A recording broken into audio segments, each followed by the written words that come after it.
जिगर मिली, इजहार शुक्र सूरे रहमान से मिला, रहमान से मिला।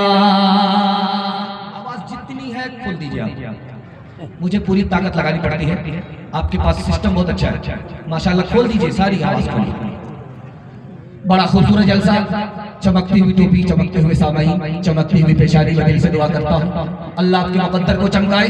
यहाँ से लेकर के वहां तक थोड़ी देर हमारा साथ देने के लिए, सुनने के लिए तैयार है, जोश के साथ हाथ उठाइए इंशाअल्लाह। बचपन में कुरान, जवानी में अखबार पढ़ेंगे, हाथ उठा दीजिए इंशाअल्लाह। 3 सवाल है, पैगाम शुरू हो रहा है।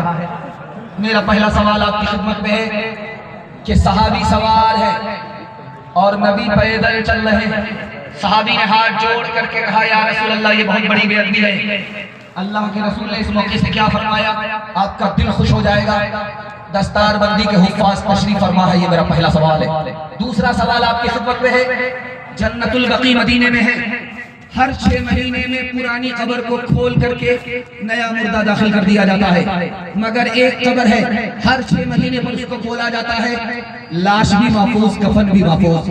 वो कौन सा मुर्दा है, उसकी शान इतनी बड़ी कैसे है, ये मेरा दूसरा सवाल है। तीसरा सवाल, जिस मदरसे का ये जलसा हो रहा है, इस मदरसे के 4 एहसान हैं, पहला, दूसरा, तीसरा, आखिरी एहसान क्या है, ये मेरा आखिरी सवाल है।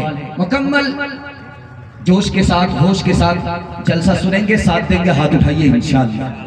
3 सवाल है, पैगाम शुरू हो रहा है, बहुत कम वक्त रह गया है, हाथी पास हो चुका है, सिर्फ दुम फंसी हुई है, एक झटके में इंशाअल्लाह पास हो जाएगी। मेरा पहला सवाल था, सहाबी सवार हैं और नबी पैदल चल रहे हैं। सहाबी ने हाथ जोड़ करके कहा या रसूल अल्लाह ये बड़ी बेअदबी है, आका पैदल चल रहे हैं, गुलाम सवार हैं। तो अल्लाह के रसूल ने इस मौके से फरमाया ये तो पूछो कि नबी तुम्हारे लिए पैदल क्यों चल रहे हैं। नबी तुम्हारे लिए पैदल इसलिए चल रहे हैं तुम्हारे एहतराम में, और तुम्हारा एहतराम इसलिए है कि तुम्हारे सीने में अल्लाह का कुरान है। जन्नतुल बकी में हर 6 महीने में पुरानी कब्र को खोला जाता है, नया मुर्दा दाखिल कर दिया जाता है। 6 महीने में मुर्दा भी खत्म, कफन भी खत्म, लेकिन एक कब्र ऐसी है जन्नतुल बकी में, उसको खोला जाता है 6 महीने पर, कफन भी महफूज है, लाश भी महफूज है। जानते हो किस खुशनसीब की लाश है? तो लिखा, उनके बेटे से पूछा, वहां की गवर्नमेंट ने जो बताया, मेरे वालिद आलिम दीन थे, मौलाना बदर आलम मेरठी नाम था, तर्जमान सुन्नत के मुसन्निफ थे। बूढ़े होने की वजह से पांव को फैला करके बैठते थे ताकि घुटने में तकलीफ ना हो। लेकिन कोई अगर हाफिज कुरान बच्चा सामने बैठ गया तो पैर फैलाया था कि दर्द ना हो, लेकिन हाफिज कुरान के एहतराम में अपने पैर को समेट लेते थे, लाख दर्द हो इसको गवारा कर लेते थे। हाफिज कुरान के एहतराम का सदका है, बरसहा बरस हो गए, दफन हुए, लाश भी महफूज है, कफन भी महफूज है। मदरसे का 4 एहसान। पहला एहसान, इस मदरसे ने ईमान को भी बचाया, कुरान को भी बचाया, इस्लाम को भी बचाया। कैसे? 1838 ईस्वी में अंग्रेज ने 80,000 मदरसे बंद कर दिए। 1861 में अंग्रेज ने 3 लाख कुरान के नुस्खे जला डाले। 1857 में 52,000 आलिमों को फांसी पर चढ़ा दिया।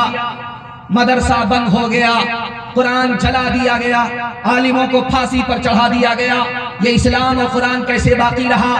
इन मदरसों के बच्चों का सदका रहा कि चोरी छुपे कुरान को सीखा, दूसरे को सिखाया, जान पर खेल करके इस्लाम को भी बचाया, कुरान को भी बचाया। दूसरा एहसान इस मदरसे का, अगर ये मदरसा नहीं होता तो दाढ़ी टोपी नजर नहीं आई। मुसलमान होने की बात तो दूर की है, हम जानवर से भी बदतर होते। मदरसे का तीसरा एहसान, ये मदरसा नहीं होता तो निकाह नहीं होता, बच्चे को मां मिलती, बाप नहीं मिलता। ये मदरसे का सदका है। और आखिरी एहसान, अगर ये मदरसा नहीं होता तो गरीब के बच्चों को फ्री में तालीम नहीं मिलती। मैं मसनद रसूल पर बैठ करके आपको बयान सुना रहा हूं। मैंने मदरसे में तालीम हासिल की है, आपको बयान सुना रहा हूं। अगर आप पूछेंगे कि तुम्हारे बाप का कितना पैसा खर्च हुआ, तो मैं कह सकता हूं कि मेरे बाप का पैसा ना के बराबर खर्च हुआ। कौम का चंदा था, मदरसे का एहसान था। गरीब का बच्चा पढ़ लिख करके आपको बयान सुना रहा है। अगर ये मदरसा नहीं होता तो गरीब के बच्चे को फ्री में तालीम नहीं मिलती।